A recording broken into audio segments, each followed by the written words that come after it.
This video is sponsored by BetterHelp. I've been a minimalist for around 7 years now. My journey began in my early 20s when I realized that I don't have to live a materialistic and consumerist lifestyle, even though that's the norm in our society. I discovered that life can actually be better when lived differently. In this video, I will share 10 reasons why I became a minimalist and why I 100% plan to stay one. Number one, I realized I don't need a bunch of stuff to be happy. As I mentioned a few videos ago, in my early 20s, I moved abroad, and this exposed me to a simpler lifestyle because I couldn't take a lot with me. And living with few stuff was actually quite an eye-opening experience for me, when I realized that life is actually not that bad, even though you don't have much, even though you don't own much.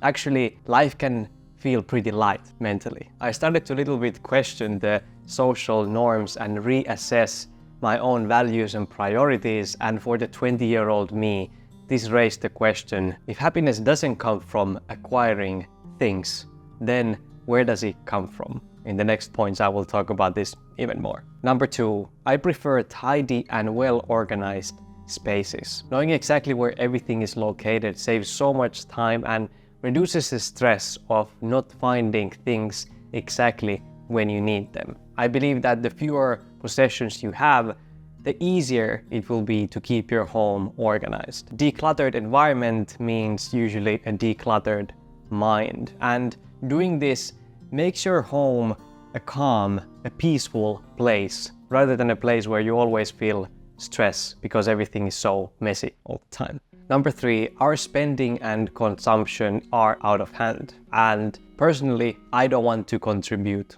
to that. One of the reasons why I became a minimalist was that I believe it's crucial to live places in better conditions than when you found them, regardless of the situation. Otherwise, we are just all contributing to this mass chaos and entropy. Nothing will be better ever, just only worse.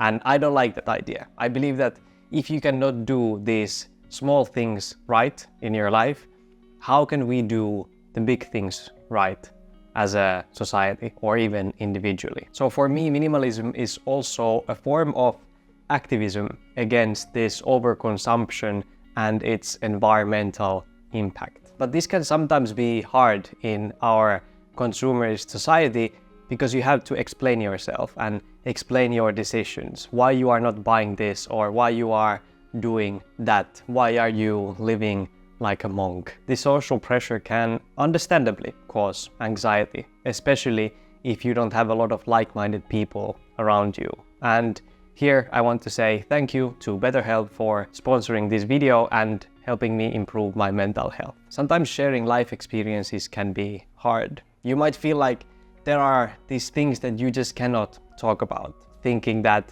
nobody will understand me, or what if they judge me? Living with these thoughts can be overwhelming, like a weight that you carry alone. They just stay in your head and stop you from living life to the fullest. For me in my life, this was a point where I knew that some professional help, therapy, could be wise.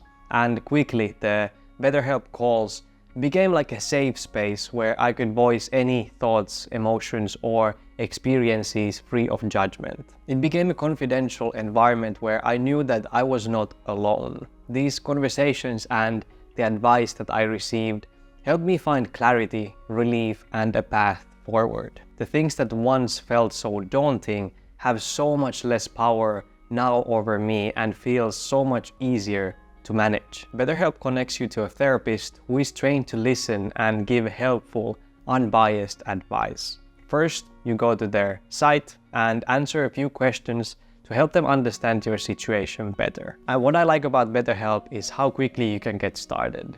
Usually within 48 hours, you'll be matched with a therapist who has years of experience helping people with struggles just like yours. I have always done my therapy sessions with my laptop, but you can also do them with just a phone call, video chat, or messaging, however you feel most comfortable. Nothing extra is needed on your end. Don't stay alone with your struggles and let BetterHelp support you as well. Click the link below or visit betterhelp.com/sunnykindjourney to enjoy a special discount on your first month. Number 4. Minimalism in most cases saves a lot of money. I think there's this poor minimalist myth that if you are minimalist, it just means that you don't have a lot of money, you're poor. That's why you're not buying things. And I just don't think that that is true. It's not at all about how much money is in your bank account. It's about the intentionality. So no matter if you are broke or a billionaire, I think there's still a lot of benefits for both of these people that they could get from minimalism. Of course, it would be for different reasons, but probably still very worth it for both of them. Not spending much money means that I have more money saved, which gives me a lot of flexibility. Like in my last video, I talked about how I quit my job and I'm following my dreams without minimalism and without living frugally. There was no way I could do this. So the point is not actually just save money. It's to reach that financial independence or financial freedom so that you can make moves like this, to invest money in things that you know will bring a lot of value in your life. The 5th one is freedom. Having fewer possessions means having fewer responsibilities, which means more freedom. Imagine if you all the time had things to maintain, repair, take care of. There just wouldn't be any free time left for other things. Of course, there are people who have 2 jobs so that they can afford 2 houses and 3 cars and all that, and they like that. They like everything that comes with it. But I'm just not one of those people. For me, already taking care of and maintaining, you could say, my electricity bills and phone bills and these type of ordinary things is just enough. I don't need so many bureaucratical stuff in my life to deal with, because I just think that it would consume me so much. So even though I'm not really this digital nomad living from one backpack, I like to keep my life situation somewhat flexible, that I don't need months of preparation if I want to move or make some moves quickly in my life. If I want to switch an environment quickly, move somewhere else, for example, for a couple of months. And talking about freedom, I became a minimalist to avoid this materialistic trap. Kind of like somebody who wants to stay healthy and ensure that they stay healthy in their life could pursue a career in the health industry. I made sure to not just learn about it, but constantly practice it to make sure that I'm staying on the right track mentally and spiritually. Number 6, gratitude for what I own. Excessive consumption often masks deeper emotional needs. It might mean that we are not satisfied and happy with our lives, with ourselves, because if we were, why would we go shopping just for the dopamine hits and to kill time?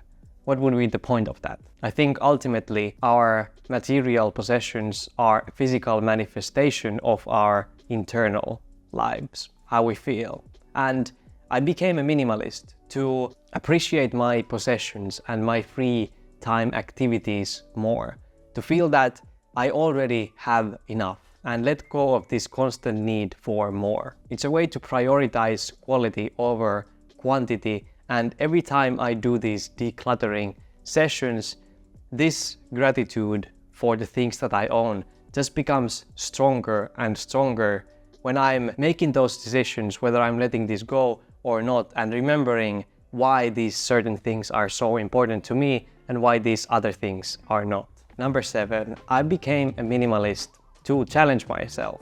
I honestly enjoy this challenge, this creativity, problem-solving skills sometimes needed to live simply, to be a minimalist. For example, learning how to fix something instead of buying a new one, learning how to pack your bag extremely well, or how to find quality second-hand items. And when I do good job with these things, I really enjoy this sense of accomplishment. I really feel good about myself. I think minimalism requires this ongoing commitment, discipline, and self-control, which can be very empowering. I think it can help, or at least it has helped me to build other positive, healthy habits in my life. Number 8, I just love simplicity and lack of options. This might sound weird, so alternatively, we could say I just dislike the decision fatigue. While doing my military service around 8 or 9 years ago, I was living with very little stuff. There, everyone owns around 50 items, we could say, something like that. And that means you don't have to think about what to wear, what to bring, because everything is so clear and obvious, and I have to say I absolutely love that. So now I've been trying to keep the same mentality in my life and decrease the options so that I can focus this mental power, this focus and energy in other things that matter more to me than what I, for example, wear. And going back a little bit to the previous point, this also increases the gratitude you have for things, because even the smallest thing serves a purpose. Number 9, learning from my grandparents' mistakes. I'm not actually sure if my grandparents would think that being a crazy hoarder and never letting go of anything, not ever throwing out anything, would be a mistake for them. But for me, looking this from the outside, it seemed to cause them more trouble than good. When they needed to move away from their house, the job to get rid of things, to organize everything, took more than 2 years, and it's still not even now fully complete. And this task, this project has been so consuming and overwhelming mentally that I wouldn't like this to happen to anyone ever. I understand that they came from a different era where the times were different. You didn't want to let go of almost anything because everything was valuable. But if in your life of, let's say, 8 decades, you never have these decluttering sessions, the amount of stuff that you accumulate is just insane. So for me, minimalism is a proactive measure to avoid this pitfall of excessive accumulation of stuff and all the challenges that come with it. Number 10, I became a minimalist to stay focused on what matters more.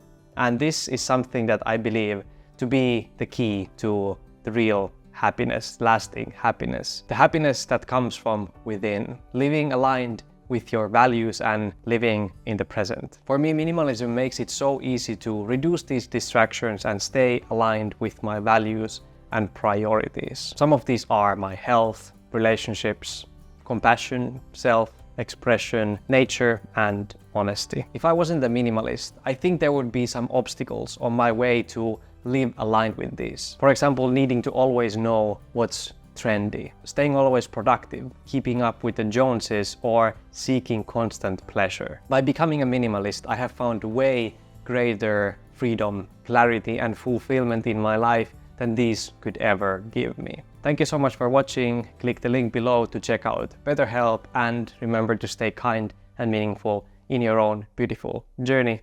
See you in the next one.